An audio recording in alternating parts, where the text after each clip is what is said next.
Okay, go ahead.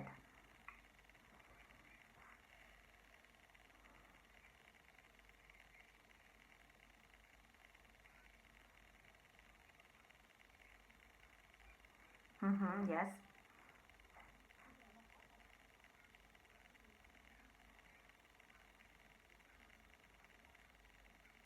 Yeah, okay. I think that there was a concern among the society and also among the European Union and the European Commission. We need to realize that even when it was 10 years after September 11th and it was in the States, in New York, but Europe was facing also several serious attacks in our own continent, in our own land. We need to think about, for example, March 11th in 2004 in Madrid, which brought more than 200 dead people, and also 7 July in 2005 in London. So there was a serious concern among the society. And in terms of victims, even when they have been supported by the European Commission, because the Commission had created a network of associations of victims of terrorism, but they were also really concerned. They were waiting for a really strong response from the European Union and from their own governments. I do think so. Indeed, the Radicalization Awareness Network was the response selected by the European Union to implement the internal security strategy. Maybe choosing one of their pillars are the need to empower the communities, and the creation of this network of practitioners engaging people from around Europe was very important, and I think that it was a before, it marked a before and an after in terms of the way for the European Union and the European Commission to implement this sort of security policies.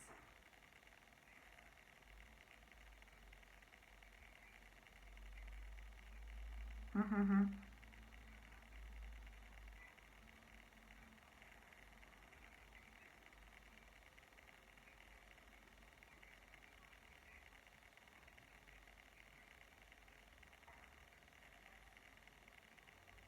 Yeah, I mean, I think that coming from the victims associations, they were concerned. They were facing very different treatments and ways that their own governments were supporting them, and they really were waiting for a response from the European Commission and the European Union.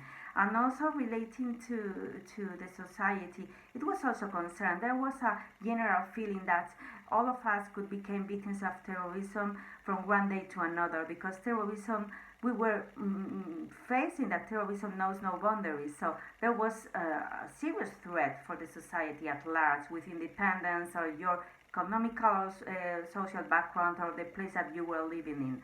So I think yes, there was a serious concern.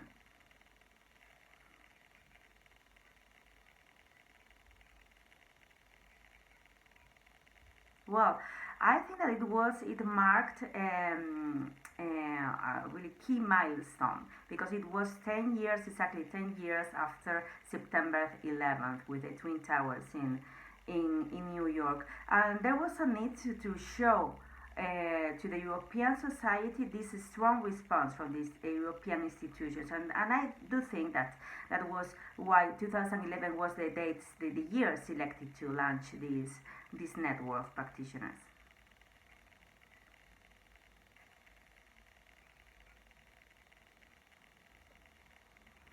Well, I was previously involved with the European Commission as the director of the Network of Associations of Victims of Terrorism. It was called NAVT. And that was a sort of first step of this sort of networks involving, in this case, just victims of terrorism. So this was the first stage for the Victims of Terrorism working group within RAN. So my role there at 2011 was as a member of this working group. I attended several preparatory meetings, but yes, as director of the Network of Associations of Victims of Terrorism. So I became a member in 2011, and it wasn't till 2015 when I was appointed as working group leader of the Victims of Terrorism working group.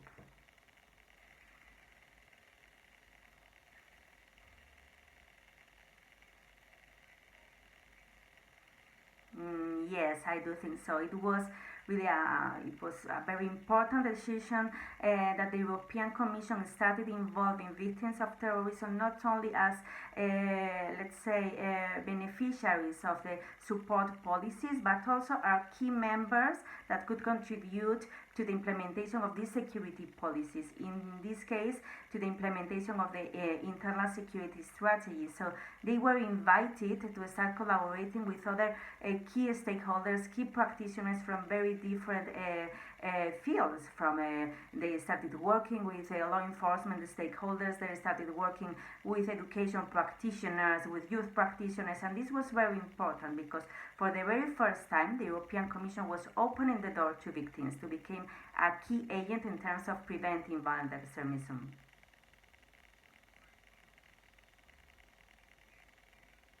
Sorry?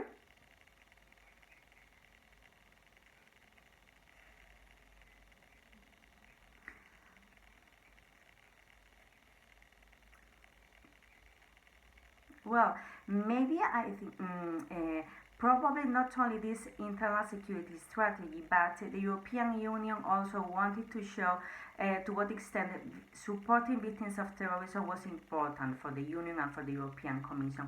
And I think that's why they made this decision to seriously involve victims at this stage.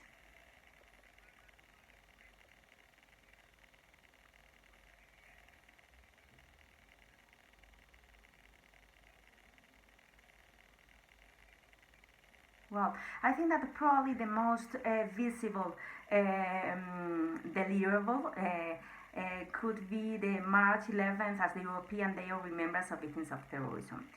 Even when it was, let's say, declared before, I think it was declared in 2005, yes, 2005, a year later after March 11th, after the attack in 2004. But for the very first time, the European Commission was hosting officially, institutionally, this event, paying a tribute, remembering victims of terrorism and involving the highest level from the different institutions involved, and also opening the door to the engagement and involvement of representatives, of high level representatives from the member states. So I would say that that was one of the key ways of showing this need to involve and to engage victims of terrorism. But also, RAN has worked with victims of terrorism trying to identify which could be the most adequate ways of involving their experiences and using their testimonies in terms of preventing violent extremism, which is very important because years before, the involvement of victims in any other activity was just limited to sharing their testimonies, but not under a preventing of violent extremism focus. And this was really, really important. So all the research and all the meetings with them and with the organizations that they set up, I'm speaking about associations of victims of terrorism or foundations of victims of terrorism, the Commission opened the door to them and they started working with them, and they were trying to identify good practices, what was working, which initiatives that they had started delivering were working and could serve as an inspiration to other organizations and to other victims who wanted to become really involved in any PV activity.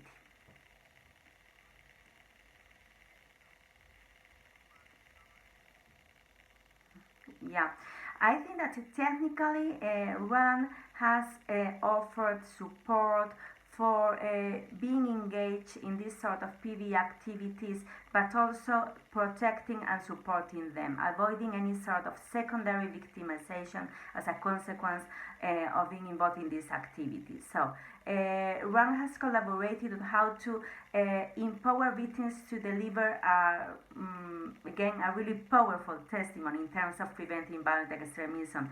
RAN has also worked with associations of victims on how to work with local authorities and to strengthen resilience among the call of extremism or violent radicalization processes. So it has supported the organizations but also victims personally in this process, to all of them who wanted to be involved in this sort of projects.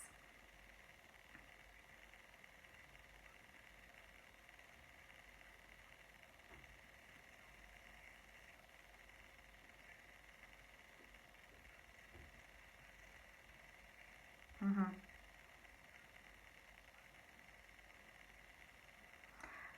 Regarding victims of terrorism, I would say that I mean there was a very strong, a really powerful change in the Union.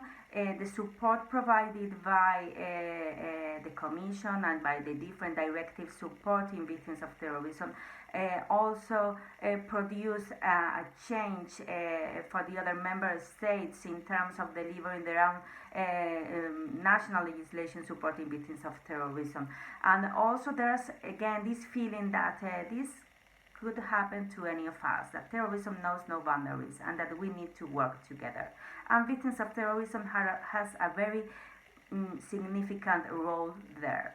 And the Commission did that, just open the door and listen to them and saw what could be done to engage them, to support them, and at the end of the day, to improve the preventing violent extremism approaches.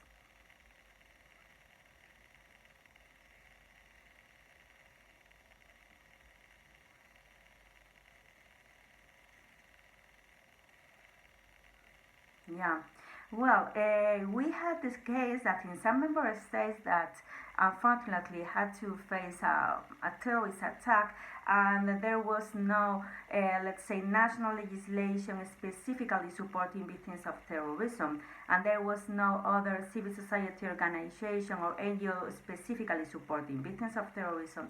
The victims that we invited to our meetings, to our events, they saw how other victims in other member states of the Union, they were working together and interacting with their own authorities. And this was something that they learned how to do. They felt inspired and they started working in their own member states, asking for the support of the national authorities or local authorities and trying to interact with other stakeholders so they by themselves could create initiatives, could launch projects focused to support victims of terrorism or even to prevent violent extremism.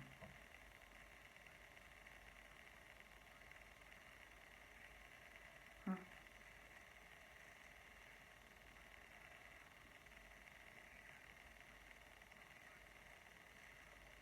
Yes, yes. Well, indeed, it's not a working group just formed by victims of terrorism. There are other